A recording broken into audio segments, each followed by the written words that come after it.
أعوذ بالله من الشيطان الرجيم. بسم الله الرحمن الرحيم. الحمد لله رب العالمين الرحمن الرحيم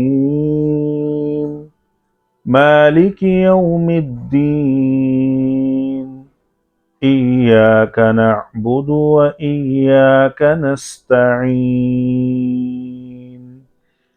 اهدنا الصراط المستقيم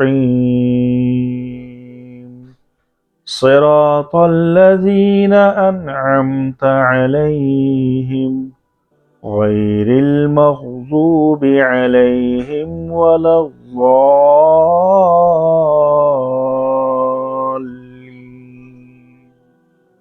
آمین۔ ناظرین، جیسا کہ آپ کے علم میں ہے کہ ہم نے جو یہ چینل اسلام 365 شروع کیا ہے، اس کے بنیادی مقاصد میں سے ہے قرآن پاک کو سیکھنا اور سکھانا۔ حضور اقدس صلی اللہ علیہ وسلم کا مبارک ارشاد ہے، خیرکم من تعلم القرآن وعلمہ، تم میں بہترین شخص وہ ہے جو قرآن سیکھے اور دوسروں کو سکھائے۔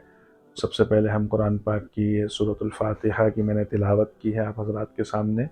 اس کا ترجمہ ہے، الحمدللہ رب العالمین، تمام تعریفیں اللہ ہی کے لیے ہیں، الرحمن الرحیم، جو مہربان ہے اور نہایت رحم کرنے والا ہے، مالک یوم الدین، جو روز جزا کا مالک ہے، ایاک نعبد و ایاک نستعین، ہم تیری ہی عبادت کرتے ہیں اور تجھ ہی سے مدد مانگتے ہیں، اہدنا الصراط المستقیم، اے اللہ تو ہمیں سیدھی راہ پر چلا، صراط الذین انعمت علیہم، ان لوگوں کی راہ پر جن پر تو نے اپنا انعام فرمایا، غیر المغضوب علیہم ولا الضالین، نہ کہ ان لوگوں کی راہ پر جن پر آپ کا غصہ نازل ہوا اور نہ ہی ان کی راہ پر جو لوگ گمراہ ہوئے۔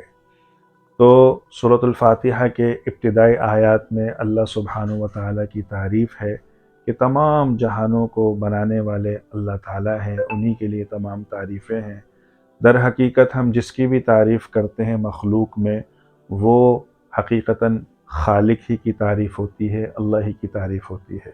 پھر دو صفات اللہ سبحانہ و تعالیٰ کی، رحمان اور رحیم۔ رحمان جو بہت زیادہ مہربان ہو اور جس کی رحمت سب پر ہو، اور رحیم جو نہایت رحم کرنے والا ہے، بہت زیادہ مہربان ہے اور نہایت رحم کرنے والا ہے۔ یہ دونوں صفات اللہ سبحانہ و تعالیٰ کی ہیں، رحمان و رحیم، اس کے اندر کوئی شریک نہیں۔ اس کے بعد ہے مالک یوم الدین، اللہ تعالیٰ روز جزا کا مالک ہے۔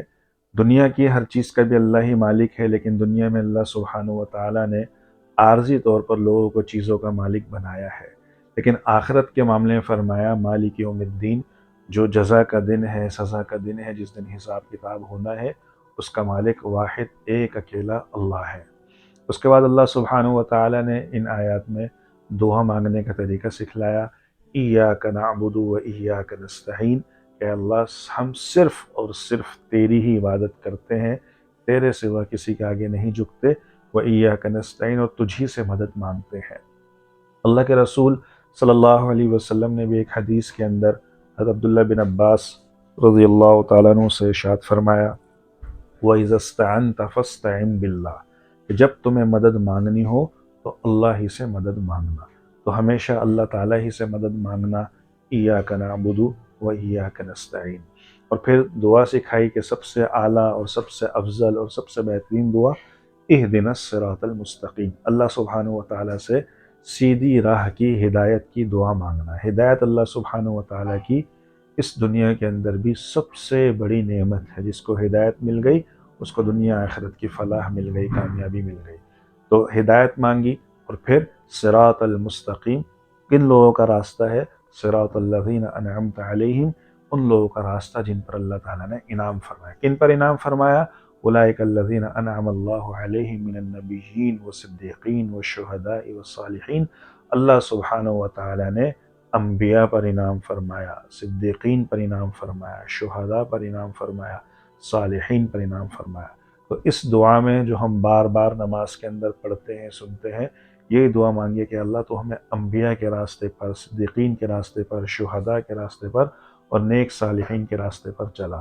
غیر المغضوب علیہم، ان لوگوں کے راستے پر مت چلانا جن پر آپ کا غضب نازل ہوا۔ وہ کون لوگ تھے؟ وہ یہودی تھے جو اللہ سبحانہ و تعالیٰ کی نہیں مانتے تھے، اپنی چلاتے تھے، اور ولا الضالین، اور نہ ان کے راستے پر جو گمراہ ہوئے۔ ان سے مراد نصرانی ہیں، عیسائی ہیں، کرسچن ہیں، جنہوں نے حدود کو پار کیا اور گمراہی کے اندر چلے گئے۔ تو یہ دعا بھی ہے، اللہ تعالیٰ کی تعریف بھی ہے، اللہ تعالیٰ کا اس کے اندر شکرانہ بھی ہے۔ اس لیے اللہ سبحانہ و تعالیٰ نے اس کو فاتحہ، اور فرمایا کہ پورے قرآن پاک کا جو خلاصہ ہے وہ سورۃ الفاتحہ ہے، کہ اس کے اندر ساری چیزیں آ گئی ہیں۔ وآخر دعوانا ان الحمد للہ رب العالمین۔ آج کے درس میں ہم نے مختصراً سورۃ الفاتحہ کی تلاوت اور اس کا ترجمہ اور تشریح کی ہے۔ آئندہ انشاءاللہ سبحانہ و تعالی ہم سورۃ البقرہ شروع کریں گے، اور پھر اسی طریقے سے مختصراً ہم درس قرآن کا سلسلہ جاری رکھیں گے۔